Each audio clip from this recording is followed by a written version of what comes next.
right, Grimmis, how's it going? Man, what's happening with it, Cam?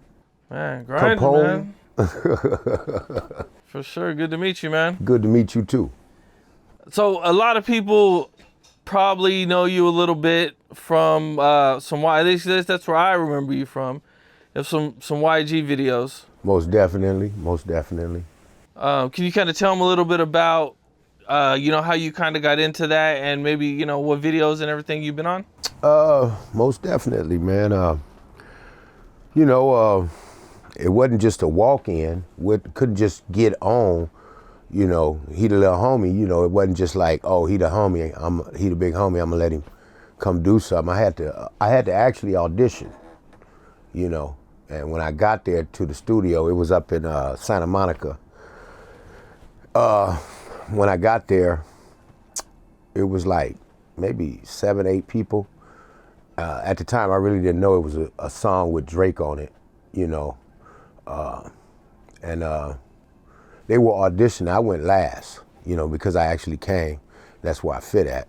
And they was doing their thing. I don't know what they was doing because I really wasn't focused on them. I was off in the cut just thinking about what I'm gonna spill. I just do this shit off the top of my head, and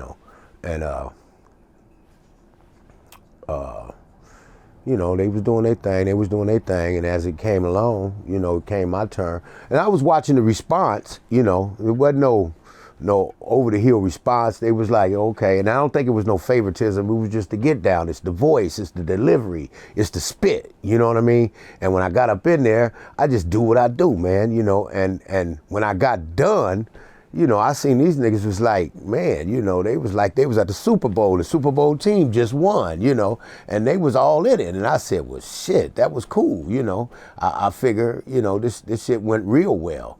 And they told me I got the part to do what we was gonna do, and then they told me it was with Drake. It was a song YG and Drake had. Well, YG and Drake, yeah. So, from there it was history, man, spilled over into like 4 or 5 more cuts. Big and Back Being Boo, that song was Who Do You Love? Blame It on the Streets, the voiceover for the advertisement for the movie is Blame It on the Streets, the trailer. You have to look for that. And then it was a couple of more joints where I did some little skits with him and Slim on a couple of joints. That's what's up, man. Yeah. Yeah, I mostly remember you from Big and Back Being Bull. Yeah. That was the one, the video, and you know what I'm saying? You making me feel uncomfortable. Like, Yeah. You know what I'm saying? Legendary. Everybody loved that. Yeah, that was dope. And man. I never imagined that one little phrase would take off like it took off, But that one little phrase is buzzing right now today, Yeah, for sure, man. Well, let's get to know you a little bit better. So for people who don't know, where'd you grow up at? I grew up in the city of Compton, born and raised in the city of Compton. And what was it like for you growing up there? Well, initially in the beginning, with most families, things is kind of rough. My mom wasn't professional. My dad wasn't professional. He was a blue collar worker. And then he hustled on the side. Pops was the local neighborhood pharmacist. He wrote scripts and pop scripts and got pills and flipped them back in the day before it was really popular. Like right now today, it's always been popular, but it's kind of crossed over to a different generation. So it's owning up now, We had a little tough, but we made the best of it, I started off with, it was 6 siblings. My brother Johnny, Jamal, Speedy, my sister Karen, and my little sister Tanisha. It's down to just me and Tanisha now, But grew up in the trees. It wasn't the trees when I first grew up there, It was really just a blank area.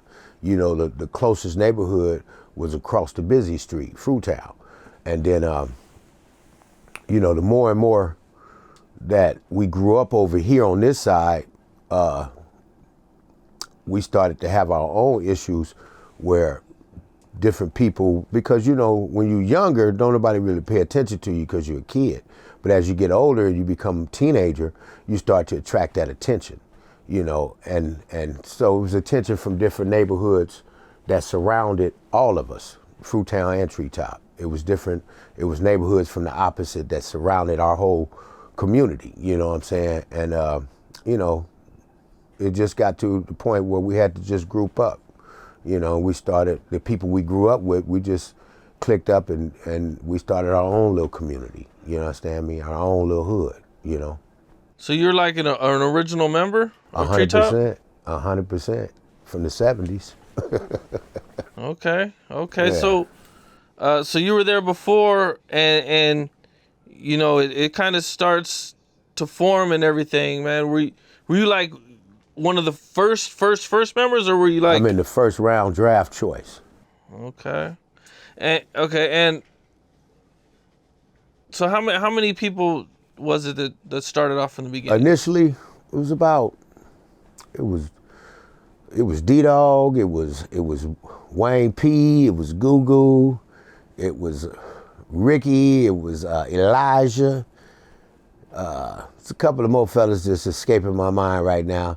That was the first round. They was my peers in my age bracket. Carlos, it was quite a few of us, but we grew up together. We grew up playing, music, listening to good music together, got interested in lowriders earlier. So just to become what we became was kind of like, it just happened. We was going to parties over in Santana Block, and, I don't actually know where it went from good to bad, but it went from good to bad, and, as it went on, it started to be problems with just different communities. That's just how it go. Now, as you're seeing things get worse, what are some of the changes that you like see in the community? Or like at one point, did you realize like things are getting really bad? Like, did you lose somebody close to you? I lost quite a few people close to me. You start to see your friends die, and then I guess that infuriates you. That builds up more anger, more frustration, and it gives you more motivation. You know what I'm saying? To move like you need to move. How old were you when you think all this happened? I think I was about 16. And were you going to school? Yeah, I was still in school. I was going to Davis Junior High School. Okay. And what type of student were you? I was a pretty decent student, pretty good at reading and writing, comprehension. Not into sports. I don't really care too much about sports. My sport was in the street. That was my athletic ability. Just getting out there and doing what you do, move how you move. I became real clever at it, real good with it, And at this point, did you get arrested for anything, or did you go to juvenile hall? Never been to juvenile hall. Like I said, I got real good at it. I think I ran into the police a couple of times on some minor, unrelated stuff. I never really threw my street name, at the time, my street name. I don't just throw my street name on paperwork, you know what I'm saying? I think that's what kept me out of a lot of trouble. I always just give my government name because that's all they need to know. Nowadays with the social media, a lot of people do a lot of things that's different from the way we was raised. It's like if you got something going on in the dark, leave it in the dark. Don't bring it to the forefront, don't exploit it. People do drive-bys and holler out their neighborhood, and the next thing you know, where are we gonna go? Right back over there where they hollered out. So you're bound to have to lose somebody close to you. But if you remain a ghost, you just be a ghost. What was high school like for you? High school was cool, man. I was heavy into weed. I was selling weed. We was established. I was fucking with my boy Dyke, Sir Dyke. We used to roll to school, or Wayne P. I didn't have a car. I ain't gonna sit here in front. I didn't have a car, but both of them had vehicles, nice ones. Dice had a 66 Chevy with a pillow top on that motherfucker, I want to call it. And Wayne had his choice of cars. It could be a Lincoln, it could be a Cadillac, whatever it was, we was fresh and we was rolling. And when we pulled up, we smoking. You know, we was chilling, we was living. You know, we was popular in school. You know, I had the sack. You know, we was just living. We was enjoying life. You know, things was good. We didn't have a lot of problems. You know, even though we had the problems we had in the community, we didn't have a lot of problems. I went to Centennial High School initially in the beginning, and then I got booted out because of the sales of narcotics. But I didn't get caught bad. Like I say, you gotta be smart. You gotta move smart. You know, when they caught me, I had 2 joints. Normally, I come to school with a zip or 2 zips and I move it all. Back in the day, it don't seem like a lot, but back in the day, that was a lot to have to move, you know. But when they caught me, they got 2 joints and they kicked me out of school, you know. Did things start off like with like a lot of fist fights and then it kind of progressed to more initially violent? It started off with fist fights. That's how it went. And then them bullets came into play, you know, that firearm thing, you know, just start doing what it do, man, you know, because like I say, everything progress. You know, it's just like they get one up on you, you get one up on them. It's competitive. It's just like sports. You know, you want to win the game. You want to be the star player. You want to make it happen. You know, but you want to do it in silent. You know, you don't want to do it exploiting it. Okay, so you mentioned going to school. You mentioned you guys were having a lot of fun. You know, what were some like the good times? We had gang fights at the school all the time.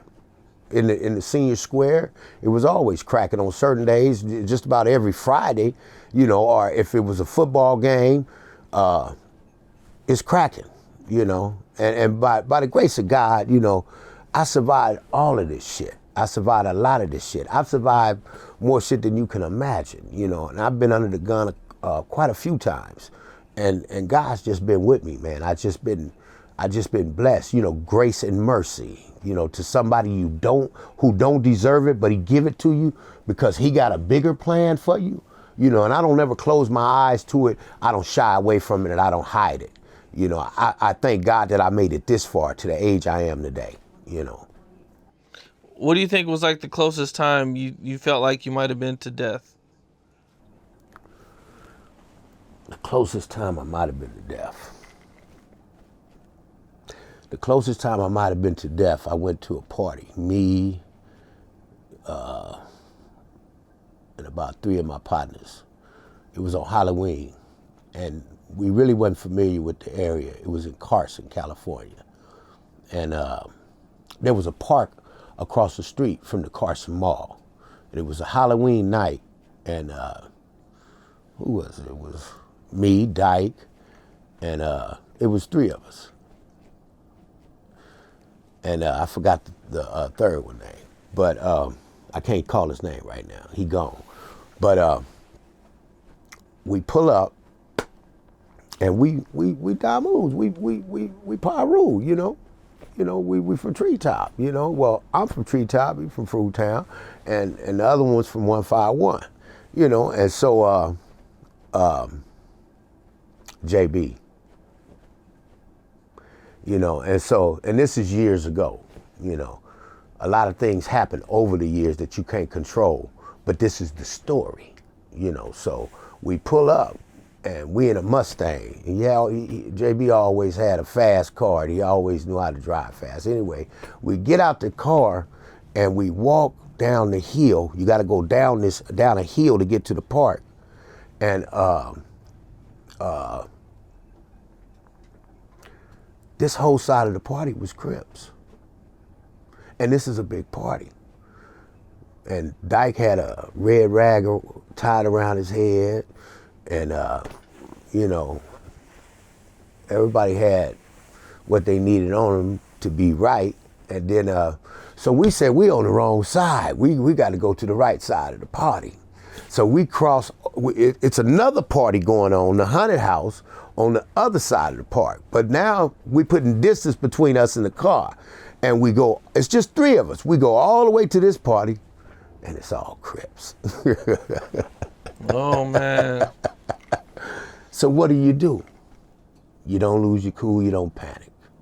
You understand me? We got the advantage. If you think logically, it's 3 of us and it's probably 400-500 of them. They got to say to themselves, either these motherfuckers are stupid, are they crazy, are they up to something?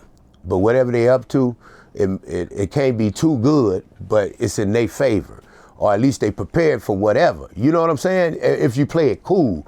If you lose your cool and you panic, they're gonna realize you made a mistake, right? Yep. So we just turned around and walked back through the middle of that motherfucker and went on up the hill. By the time we got to the hill, we were surrounded though. You know, we got one burner on us, you understand me? And them niggas was deep, you know? I mean, shit, they was deep. And so they was like, woo, woo, what they finna do. And so, bam, the hand is on the steel, and it's like, okay, well, I'm cracking a nigga straight in the, I can't do nothing but headshots, that's it. You know, that's all I can do, because it's too many. But I can shock the shit out of some of you motherfuckers enough to make you run the other way, you know? And somebody ran through the crowd saying, hold on, nigga, let me get there.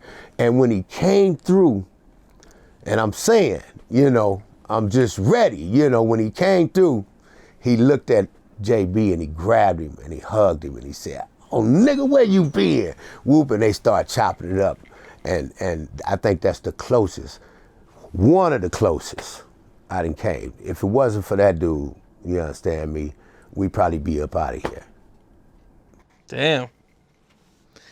And this was this in high school? After high school? No, I think it was either the last year of high school. No, it was I think it was the last year of high school.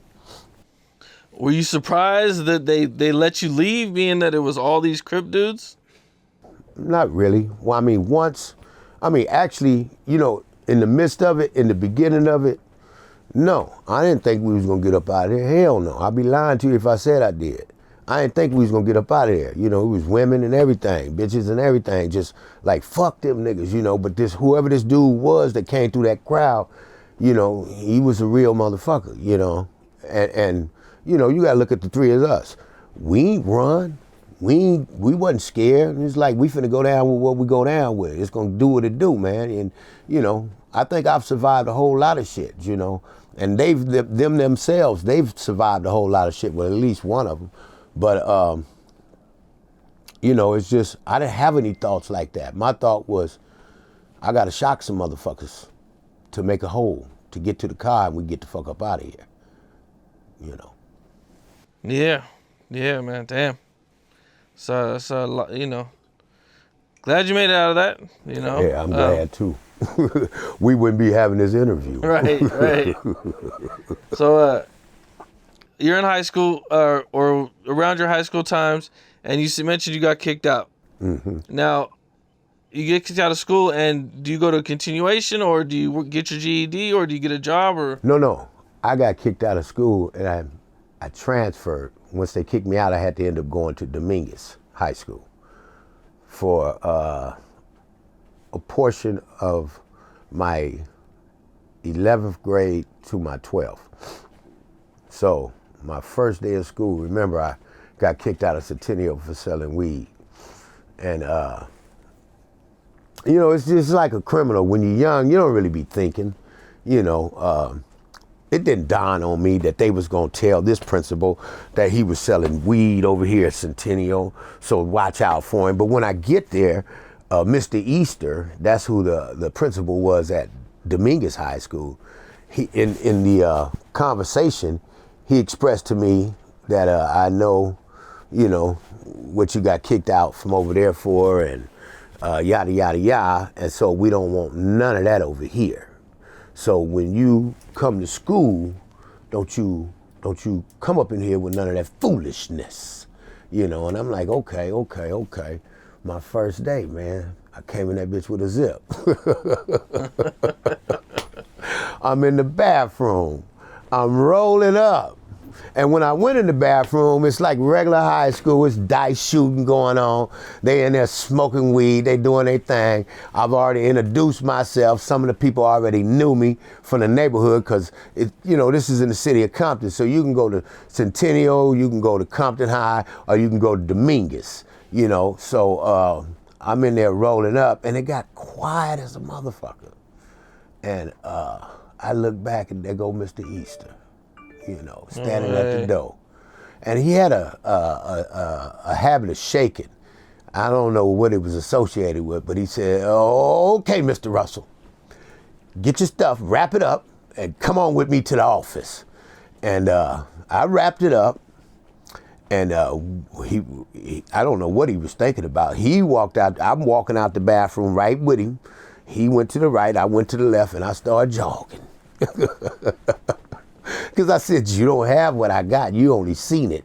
You ain't got it. So I'm not finna surrender it to you. Are you crazy?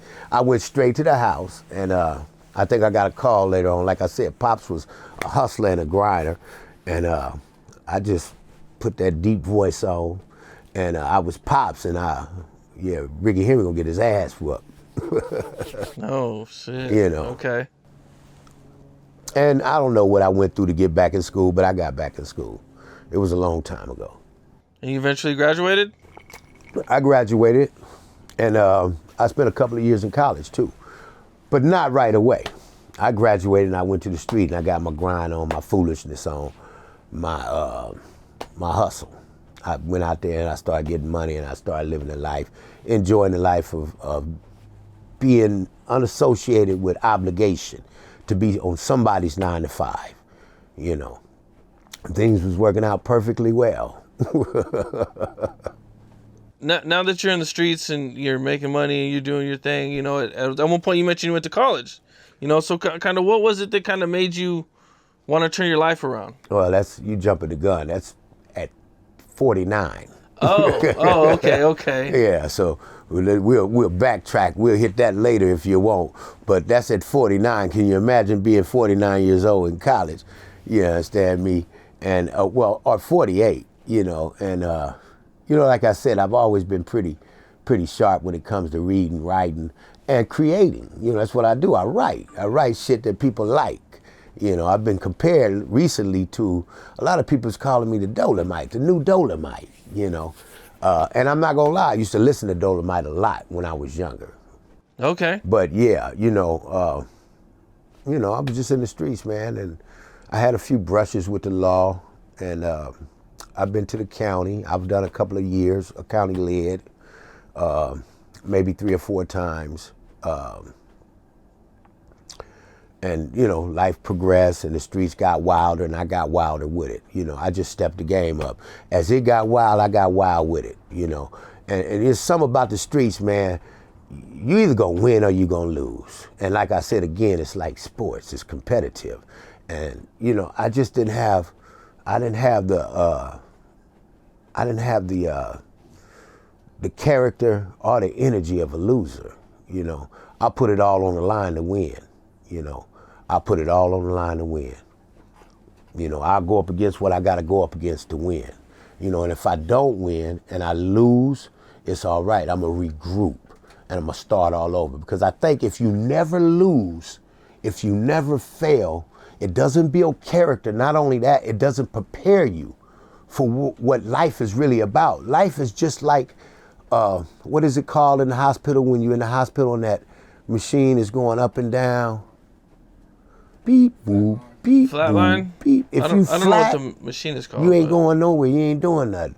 But if you up and down, and I'm not saying that everybody got to go up and down, but life is kind of like that. It goes up and down until you get to a certain level in your life where you figure it out. And then it just goes up, up, up, up, up. And somewhere in the sky, you kind of just set it on autopilot and it rolls. Compton's known for having a pretty rough reputation. What are some of the positive things that you might have seen growing up in Compton? Did you know we had ranch land? I've seen something like that. Some Compton Cowboys. Yeah, you got the Compton Cowboys. We got a lot of positive things going on right now. It's a lot of programs in the city of Compton that's helping the youth. We just got a new mayor. I haven't really been into the Compton politics lately because I've really been on my grind with this music and getting back into what I do. But it come a lot further than what it was when I was a youngster. I remember the mayor, Aja Brown. Aja implemented a program. They built warehouses to provide employment for generally the residents in Compton. And what she did was brought different gang members, different key gang members with influence together as leaders to offer jobs to the local youth, to kind of reroute them. She figured if you give them some jobs, they won't have to go out and hustle. If they go out and work 12 hours a day and they make a decent pay, and that was the key part about it. You got to make sure that they're making decent money. If they're making decent money and they got families, eventually it's going to register for them to do the right thing. You know, you're going to be too tired when you get off to go out in the streets and hang out with your friends. You know, so she implemented that, and then they also had warehouses built. Used to be called a brickyard because they actually made bricks, you know. Now it's called the brickyard, but it's like a warehouse, a warehouse facility with multiple warehouses, and they got all kind of warehouses, all top brand warehouses. But the deal for them to do that was they had to rebuild the street from the 105 to the 91, which leads over into Carson and over into Los Angeles. Rebuild the street and hire youths from the community or just residents from the community. Your first hire is going to be residents from the community, and you're going to have to provide them with an appropriate pay. And so that was one of the good things. I got a couple of buddies, Taboo and Slick, my Nellis partners. They still on that project. Well, they're not actually on that project. They're actually signed with the actual companies. They work actually with the companies that initially started that project. They got hired on permanently. Well, that's what's up. That's dope, man. I know there's a lot of stuff, a lot of programs now and a lot of different things. I used to do a program for the parole board when I got out of prison. We still jumping the gun, but since you mentioned it, and that was to go to high schools and talk to youths about drinking and driving. And this all always took place around maybe a month before graduation or 2 months, because it was a lot of, I don't know if you remember, I got out in 97. And as usual, it's always a lot of drinking and driving, a lot of accidents, a lot of deaths, and a lot of kids involved. You know, me, myself, when I was in high school and junior high, I did a lot of drinking and a lot of smoking weed, you know. Okay. So I used to go to the schools and I would talk to them. I'd tell them a story, you know, tell them, you know, the story is true. We'd just talk about my life, my brother, just different things related to drugs and alcohol. Incidentally, I'm sober, right now, you know, for some time now. But I talked to them, and sober at the time then, you know, about the different things and the different pitfalls and hurdles associated with drinking and drugging, you know what I mean? Opposed to just doing the right thing is so much easier. Getting loaded is so much more harder. Yeah. Okay, well, the 80s come around, and NWA comes out. Straight out of Compton. Mm-hmm. What's going on during those times? And what are you thinking about the movement, the NWA, the gangster rap movement? I loved it. It was good music. It was new. You know, it was kind of like a breakout theme. You know, it it was good shit, man. It was niggas with an attitude, you know. And, you know, I think back then it was censored on what you can say and what you can't say. And maybe the censor was lifted. I don't know, but I know for them, you just never really heard people on you know, that was associated with music just straight out niggas with attitude. You never really just heard that, you know, but that became, and understand this, you know, in the black community and in most communities now, I can't even say just in the black community. When you say nigga, it's just a term of endearment. It's like, hey, what's up? You know, but it's like, what's up, my nigga? You know, and it can be used in multiple different forms. In fact, when I was in college, we studied different things related to hip hop and how it transitioned, and we definitely studied the word nigga and how it transitioned, and what the meanings, the different multiple meanings it has, and it has multiple meanings. You know, it could be nigga what, or what's up, my nigga. You know the good from the bad when you hear it. Yeah, definitely, man. It's. You won't hear it on syndicated TV. You won't hear it on ABC. You won't hear it, not now. You never know what you're gonna hear later on down the line, the way the world is going. You know, could you imagine the news broadcaster saying, hey, check it out, nigga, what is the weather like today? Is it raining, nigga? Yeah, that would, I think that would surprise a lot of people, for sure. And that's how we were surprised with niggas with attitude. Now, being the Eazy-E was a Crip, did it like affect anything, or did you know what I'm saying? Like, what was? Well, Eazy-E was way on the other side of town, and I really wasn't concerned about what he was. I was more, cause see, I've always been drawn to the music, you know. So the music was good. It just is what it is. I'm not prejudiced, you know. I'm personable. You know, you step on my toes, I'm stepping on yours. Okay. Maybe the late 80s, early 90s, I believe DJ Quik comes out. Mm-hmm. And he is, you know, a well-known for growing up in Treetop, and, you know, he repped it hard in his music and everything. Mm-hmm. Did you know DJ Quik growing up? 100%. 100%. You know, at the time I knew DJ Quik, my life was kind of ratchet and kind of hard, you know, kind of rugged, you know. And I remember Quik was living his life. He was making his way into the industry from his garage. And he was doing beats, and obviously he was pretty damn good at it, huh? You know, I knew his Tiny Sean, his little cousin, his sister, rest in peace, and his older sister. I didn't know his older sister personally. I just knew her name, you know, knew of her. And I interacted with him quite a bit when he was younger, but I was just in a more sour place in my life at that time, you know. You weren't really into the music and anything at that point? No, not at that point. I was really into the streets. And so when he comes out, like, what's the reaction, you know what I'm saying? How's everybody feeling about it? They was loving it. The world was loving it. The music was popping. And his music, you can always tell a quick beat.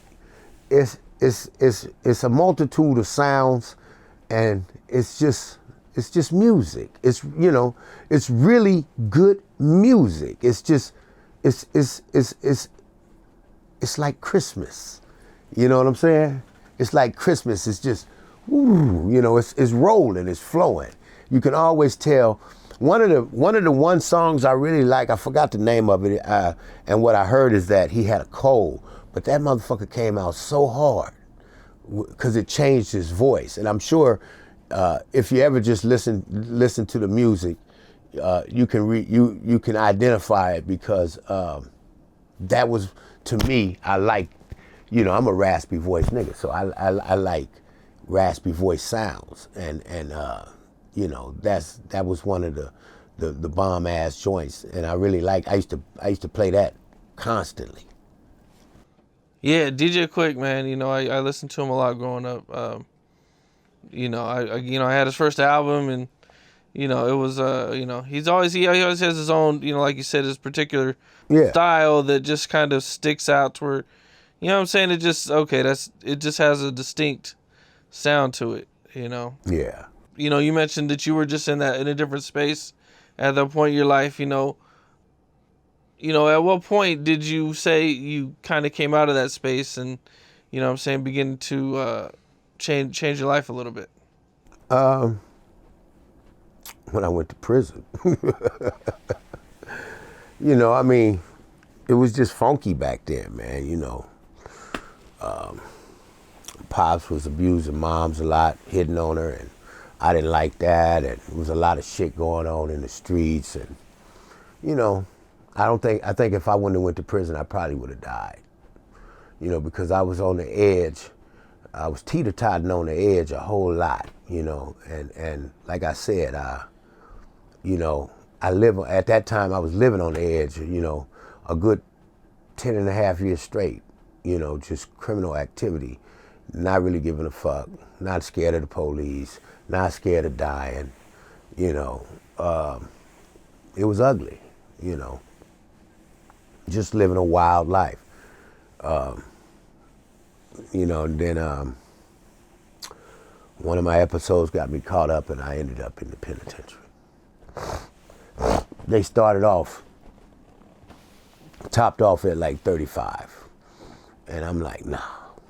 Because I always made a promise to myself. If they ever give me more than 10 years, I'm not going to prison. I'm escaping. I'm getting the fuck home. And I don't know if you can understand that, but if you live in this sleeve, I kind of live like, back then I had a mind frame like, it's not like I didn't respect the government, I just didn't understand them. They break the law, they do fuck shit, and they expect you to follow their rules. Well, I'm a motherfucking renegade, I make my own rules. And I'm not finna live by yours if you ain't setting an example. If you out here breaking the law, and I'm breaking the law, you better be badder than me, to tell me what the fuck to do. And even if you is, it don't matter. In the mind frame I was in, I really didn't care. I was lawless, multiple high-speed chases. I figure if I didn't broke 5 felonies back there, why I'm gonna pull over for this third one? Let's just hit it. All gas, no brakes. I'm not stopping. Been in multiple high-speed chases. I done got away quite a few times. What's the key to getting away in a high-speed chase? Can you take me through one? Like you hit the lights. Yeah, I'll take you through one. I'll take you through one where I got away, where I got caught, but I got away. I'm in the passenger seat. A partner of mine needed a SS Monte Carlo. Somebody had shot him up. Zap, my nigga Zap. Somebody had shot him up. He wrecked his car, and he needed one. So I sent this dude to go grab a car so we can go get one. He came back pretty fast. I didn't really think much of it. We jump in the car. It just happened to be a Monte Carlo too, now that I think about it. It was an older model though. And we going out, we finna go get one. And I noticed it was a Jesus piece on the dashboard. I didn't think much of it. Then we got to Compton Boulevard and we made a left. And as we was making that left, it was a Compton police officer making a right. No, we made a left. He was making a left back toward the station. And he looked at us hard. And I asked him, man, where the fuck you get this car from? Right? He said, the Catholic Church. And so, needless to say, he hooked a U, jumped behind us. And I told him, I said, don't speed off, just stay normal. Now, we're going back toward where he got the damn car from. And then when I look behind me, we got like 7, 8 police cars back there. And then we was coming up to the tracks, and 2 cars was coming from that way, and they went to block us in. I said, step on it now, nigga. And that's another form and way to use nigga. That's an urgency. Step on it, nigga. You know, understand me? And so, bam, he stepped on it, and we cut through him, and we hit the first block. And the neighborhood we was in, I'm thinking these are some real tight streets, and cars are parked on, in some cases, on both sides. And I'm saying, if you can just turn this bitch and squeeze it in between these 2 cars, I can jump out this motherfucker and make my way back toward my neighborhood, nigga. You understand me? But it didn't work like that. He tried to turn that bitch and get it blocked in. That way we'll stop them and we get time to get some foot time ahead. But it went on the fucking yard and hit the grass, and it's early in the morning, the grass is wet, the car starts spinning. And I jumps out, and the back end hit me in the ass, knocked me up in the air, turned me completely around. I didn't know which way I was going now, and I ran the opposite way than where I should have been running. And I climbed this, I end up hitting, I hit gates. That's the name of the game. When you got the police on your ass, you better hit them motherfucking gates. And I'm hitting gates. I don't give a fuck when I go over, if I'm coming down on my back, my side, I'm trying to land on my feet. But if I don't land on my feet, nigga, I'm getting up and I'm going, you know. And I hit these gates, I hit these gates, and then I stop, because I got a habit of backtracking. So I backtrack real lightly back over another gate, and I walk out and I look up and down the street. I don't see no cops on the street yet. So I cross over a couple of houses, and I see this grass that I'm familiar with. It's called crabgrass. You ever heard of it? I haven't. Crabgrass is real special. I used to work for my granddaddy. You can pull crabgrass back like a blanket. So I pulled the grass back, rolled it up, and I laid down. I pulled it over me. And I'm laying there under the grass. Now the police is coming up the block. They riding up and down the block. And I probably would have got away had the neighbor next door not seen me. I can hear the conversation. I can't hear her calling the police.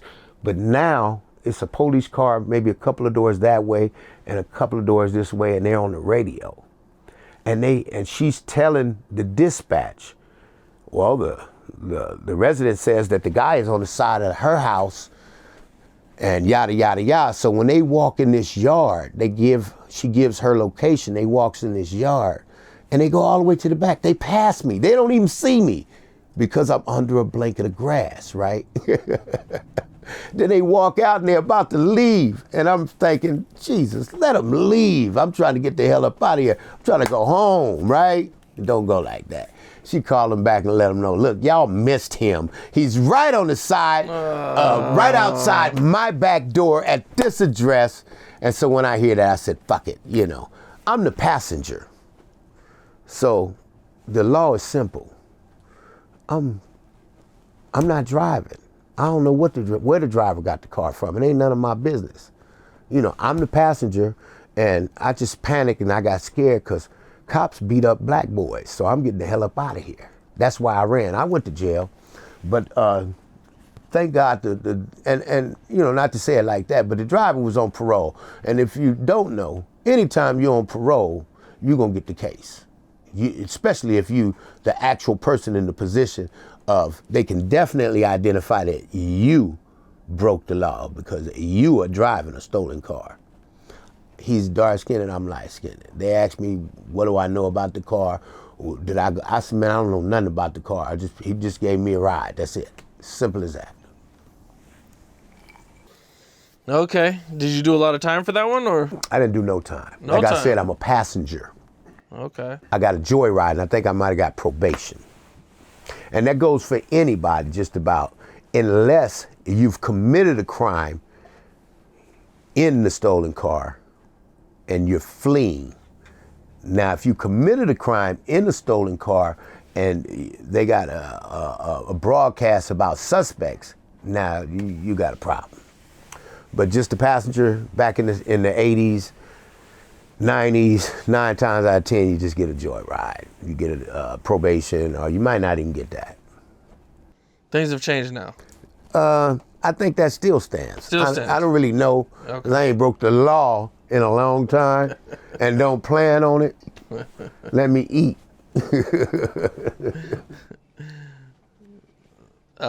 So you get to this point now, YG starts to rap, and he's blowing up, he's doing big things, and what I'm saying, DJ Quik, everybody knew Treetop from DJ Quik, but then YG comes, and he does the same thing, the DJ reps it as hard, it's just like DJ Quik, man, and now, what I'm saying, you're kind of tied in with YG and everything. Yeah, absolutely. How did all that, what I'm saying, like, you what was really your wanna know? experience with all that? Yeah. So, like I said, life can get little wear and tear on you. So I decided to kind of like switch up a little bit. You understand me? I wanted a job, but I didn't want to work too goddamn hard. And I didn't want to have a lot of labor involved, but I wanted to make good money. So somebody had told me about a brother named Shannon. He had a limousine service. I want to think of the name of the limousine service. I wish I can call him because he's never going to forgive me. He still has it today. But it used to be, I can't even think of that. But anyway, he offered me a job driving a limousine. I put a suit on to go over there to get the job. I thought that'd be a pretty good idea since you're going to have to wear a suit. You need to let them see what you look like in the suit. So I put a nice suit on and I went over there and, and I think most people know I look good in a suit, don't I? So I go over there and he give me the job, right? And he give me all the perks, how to make money with driving a limousine. There's a whole lot of different things that you can do to make money. And I'm talking about just legal things. It's just about providing hospitality. That's it and that's all, right? So I'm driving for him. I'm not gonna go into all that, but I'm driving for him and he tells me, hey man, I got a good run for you. I want you to, you're gonna drive your little homie tonight. And I was like, okay. And I'm thinking maybe Quik, right? And he said, no, his name is YG. And I'm like, all right. But see, remember, like I said, I had kind of got into employment and kind of stayed away from the streets. So I wasn't in the community. I go pick him up and we meet, and I think he might have told him because, or I might have called the neighborhood and asked. I'm a little old. I'm a lot older than them guys. They're younger. So, you know how it is when you get older. Kids don't tell you shit. Right. So they brief him, I guess, and say, yeah, that's the homie Ricky Henry. Bam. So, bam. Go pick him up and we chop it up. Me, him, and at the time B Moore was his manager, and they was going to do shows for Tooted and Booted. So I was taking them to different locations, and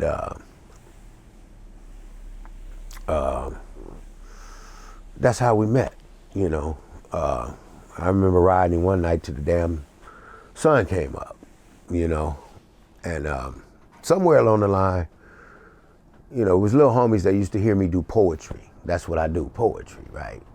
And I credit the brother. I got to give props to my boy Playa Hamm, because I fuck with Playa Hamm initially in the beginning when I first stepped out of the penitentiary. You familiar with Playa Hamm, I'm sure. Yeah, I've been to his house a few times. He used to live in Rialto. Yeah, exactly. That's the same house I went to. Okay. I got directions from off the yard, and I showed up. I took my $200 and I bought a beach cruiser and jumped on the bus and came out to Rialto. You talking about the school, the house across the street from the school, or the house over by Foothill, off of Linda? I want to say that one, off of Linden. Yeah, off of Linden. So yeah. I pull up at this house on the beach cruiser, flamed up, thinking I'm going to DJ Quik house, because they told me DJ Quik lived here, right? So I pull up on a beach cruiser, flamed up, and I knock at the door, and it was Quik house. It used to be Quik's house, but apparently in between in the time I got the directions, Quik had moved and sold the house to Hamm. You know who Hamm is. Hamm grew up in Harlem Hood, so we the best of friends today. I actually just got off the phone with him before I pulled up over here. So I pull up and I knock at the door, and it's a bar door, and I can feel the uncertainty and a little slight tension. You know, not tension like tension, but like, who is this nigga? What is he doing at my door? Flamed up like this, right? Not knowing who I am and don't know shit about me. And I say, hey, is Quik here? He said, nah, man, nah. Quik don't live here. And I'm saying, oh, okay. You got a number on him? And he like, nah, I ain't got a number on him. So I said, all right. So I left. And like I said, I go hard on anything I do, so I returned the next day. And knocked at the door again. I think the only thing I had was something red to wear. So again, I'm flamed up. And they opened the door and they had all blue. And I'm like, oh shit, what the fuck? What did I get myself into? And I said, look, man, do you know how to reach Quik? I need to holler at Quik. He like, look, man, Quik don't live here. Who is you? And I told him who I was. And he said, well, what you want? I said, I do music, man. I do poetry. He said, okay, well, let me hear something. So I spit something for him. And what did I spit? You want me to spit it? Yeah, that's right. I think I spit, I'm your ghetto soldier, and to the ghetto I owe this. I gathered my thoughts from those ghetto mysteries, and I followed my vision through that ghetto history. From back streets I learned tricks, miserable lives I won't pick, sex tales I don't spit, but if I do, it'll be that rough shit. Oh, I'm thinking about that girl with them black frame lips, and I'm visualizing her tongue run from my knees to my arms. These ghetto gangsters I recognize, and these ghetto tricks I despise, and this ghetto happiness I yet to peak. I've been seeking that shit since I was 3. You feel me? Yeah. You know, we just gonna stop there because it's kind of long. It's But okay. it's you good. can keep going. Yeah. You don't have to. It's okay. Either way. Yeah, so. I'll fuck with it. Yeah, but anyway, you know, I spit the whole poem to him, and he like, man, come on in here, shit, you know. And it just got all good, you know, and we hit that studio immediately. And he brought a lot out of me. He showed me how to manipulate my voice. He showed me a lot of different tricks that I didn't know. You know, when I was in the penitentiary, I used to write the poetry, and we just go to the yard, and we used to do shows on the yard. Me, Sugar Shaft, and my partner Kiko.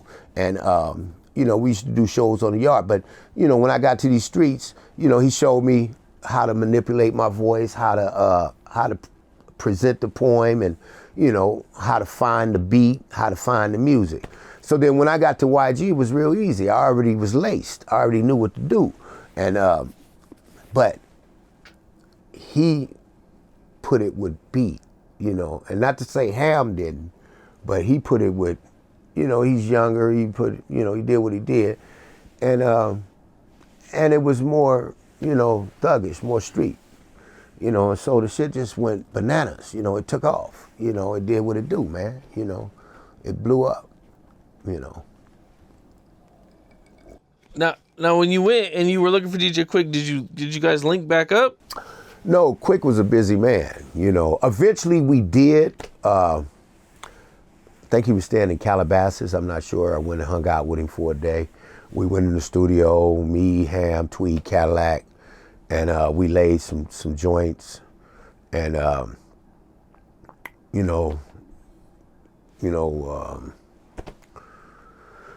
the next day, we went on back to doing what we do. We got to get back to the studio. You know, Quik was doing what he did. You know, I don't know. I mean, it wasn't like we went there to go make an album. We just laid some music, laid a track. Okay. You know, but we had a good time. We hung out. Quik is a perfectionist, you know, because I remember that night. It was an alcohol that he was sponsoring. I forgot what it was, but it was brown liquor. But I remember this one particular thing where he kept spinning his top. He kept spinning his top, and he'd set something up top, but it wouldn't actually sit on the top, on the, whatever he was spinning. Somewhere in there was a magnet, I'm certain, because whatever he was trying to put up there would float in midair.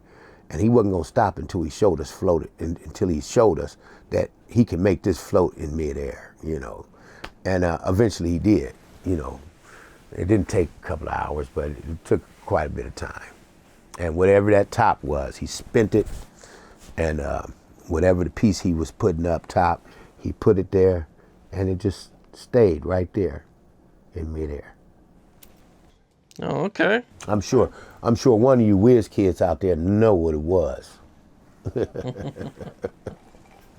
All right, so YG, blows up, and Slim 400, he starts to kind of take off by himself too. Well, Slim was there in the initial beginning before me. They had already been in the pot cooking stuff. I'm not trying to steal your shit either, man. I'm talking to my partner. They had already been in collaboration with one another, doing their thing, and they just start, they was doing what they do, and I guess they needed an extra ingredient, and people had already told YG, and I think I had let him hear something before, but not with anticipation like, okay, I want to get in the studio, I want to do this, I want to do that, because, it's just, at that time, it's like, I've already had my endeavors, I've already had multiple attempts at this, so I was kind of like, wasn't so enthusiastic, didn't have no expectations. I'm just gonna do what I do, and if they like it, they like it. If not, I'll just go back to driving these damn limos, because it's pretty decent money, but they liked it, and so yeah, he told me come to the studio. I'm not a night person. Most people go to the studio, they in that motherfucker at 1 o'clock in the morning to 5 in the morning. Well, them is my sleeping hours. So when he first called me, it was like 2 in the morning. And I'm like, I can't even explain this to my woman. I'm I'm sorry, I ain't pimping, nigga.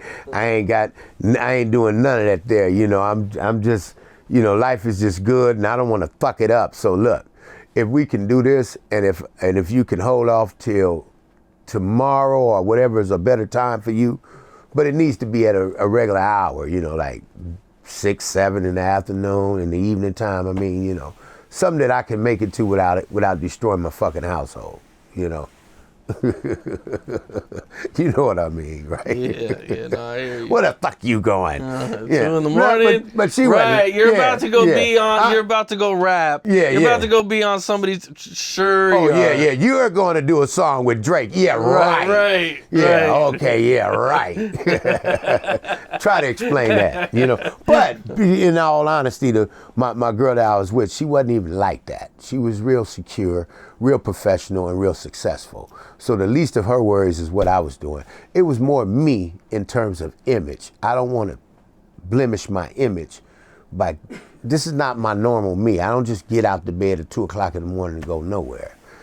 So, hey, it did what it do, And at the same time, my presentation was much better with rest, Well, yeah, man, you hop on those songs and, they really start to take off for you. Yeah. Man, I've watched your intro quite a few times, man. I fuck with it. Yeah, which one? The Bick and Back being The Bull. Bick and Back being Bull. Yeah. I am the gladiator, Comboy. There you go. I am a weapon composed of bone and muscle, wrapped in black flesh. The discipline of a soldier, but I've been trained by the best. There'll be no sympathizing on this battlefield, no hesitation with my attack. If we end up in the same arena, death to the end, we'll duel, striving for life so I can remain in this fight. Every day I peer out my cage, thinking of the war I'm about to engage. And so far I've survived this game for the kings. But in the depths of my mind, I've come to realize I'm breathing to die, and I'm dying to breathe. When will the day come that I'm removed from my feet, and like all of my opponents, I'm forced to kneel to this king? Whenever it does, I won't bear remorse in my eyes. There'll only be hate for my captors and hope for revenge in a spiritual life. I bear no resemblance to any fighter you've ever seen. I've been built like stone within, my courage is of a lion. I possess the speed of a cheetah, and in the darkest shadows of the night, I'll shine like armor when the morning dawn casts its light.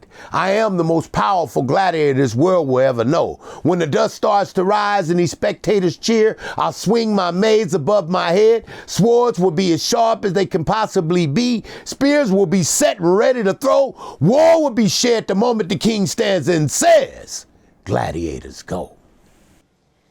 That's what it is, man. That's what it is, man. Ricky Harris, shut your Ricky Harris, shut your ass up. Oh, the lady, huh? Yeah. Mm. You're making me feel uncomfortable. You making me feel uncomfortable. Well, man, you know, you got a dope story, man. You know what I'm saying? I got a multitude of dope stories.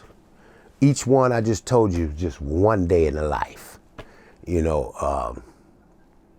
that was a span of a year on that project. You know, I went in to do one song. I ended up doing multiple pieces, a cameo in Blame It on the Streets, no words, just a visual. But I got my platinum status from that. I'm a platinum poet. I got a chance to meet a lot of decent people and make a lot of good friends. You know, I got opportunities that I probably would have never got had I not grew up where I grew up, had I not captured this ability to spit this poetry like I spit it. You know, I've heard people spit poetry and they just tell it like they reading, you know, roses are red, violets are blue.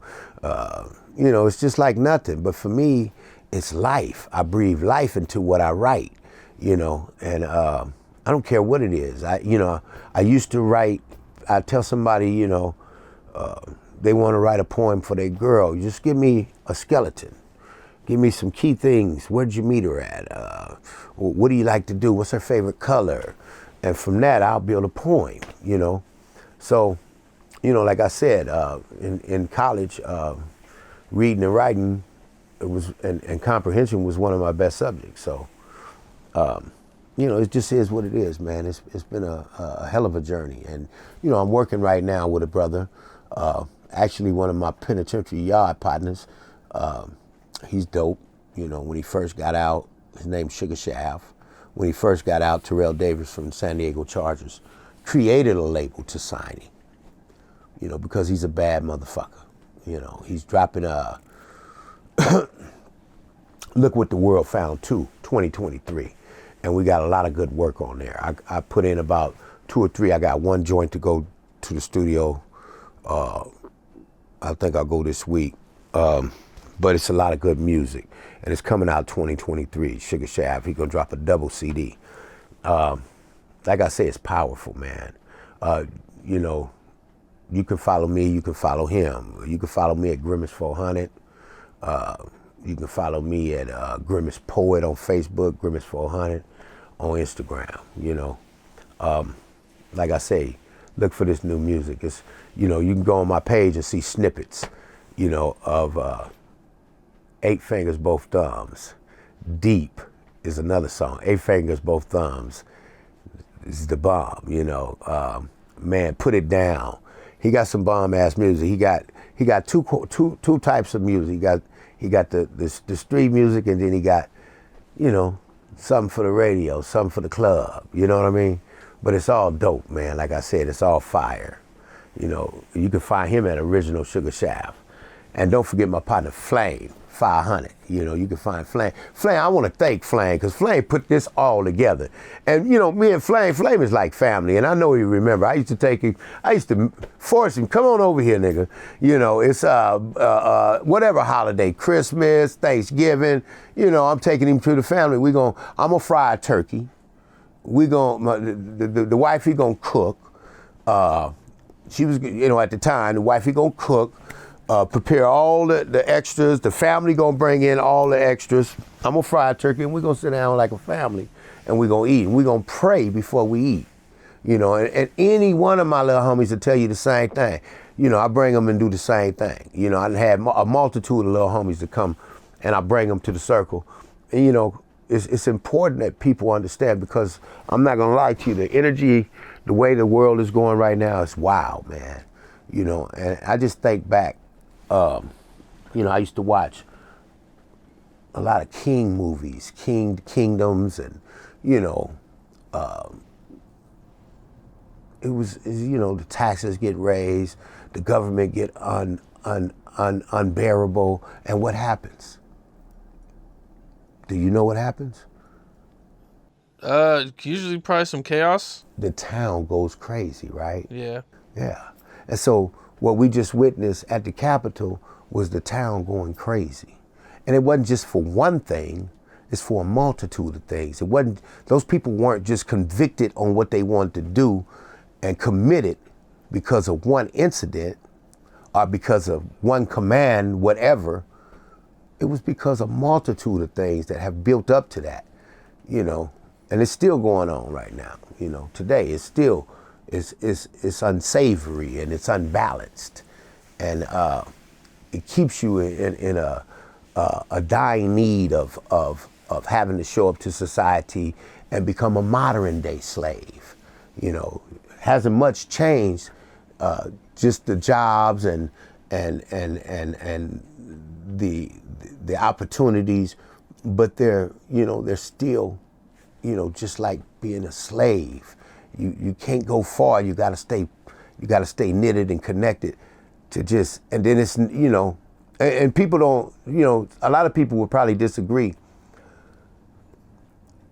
but from where I come from, it's a lot of people that are just, you know, stuck into a certain lifestyle where they're forced to do, and it's nothing wrong with it. We want to eat, we want to live, but we also want to grow.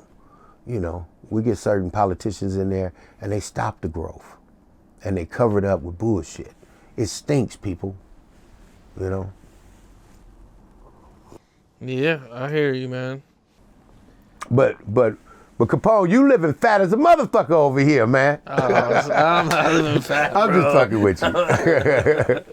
I'm doing all right. I'm just trying to grind. Yeah. Yeah. Well, you know, I appreciate you, man. You know, your story's dope. Yeah. You know, like I said, you know what I'm saying? I like the songs, and you know what I mean? It's just, you know, it's dope to see you win, you know what I'm saying? Especially, you don't see too many dudes, you know, later on actually succeed, man. So It wasn't easy, man. You know, I just kept my nose to the grind and kept the grind to my nose. You know, I got to keep going. I can't stop, you know. It's something I want to do, and what we putting together right now, that Look What the World Found Too. You can find him, Original Sugar Shaft, you know, on social media, Instagram. It's gonna be a bomb ass CD, a two-part CD. It's a double CD. So you check that out when it come out 2023. And I know my nigga Flame is working on some shit. What you working on, Flame? Shit, man, we getting it in.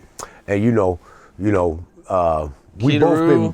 Keita Roo killing the game. Keita Roo was killing the game. I just seen him in you know, like I said, I'm a little slower, I'm a little older, and I stay a little busy. But I seen Keita Roo and Sugar Free do their goddamn thing, man. You know, they put that cold music down, man. That shit was popping.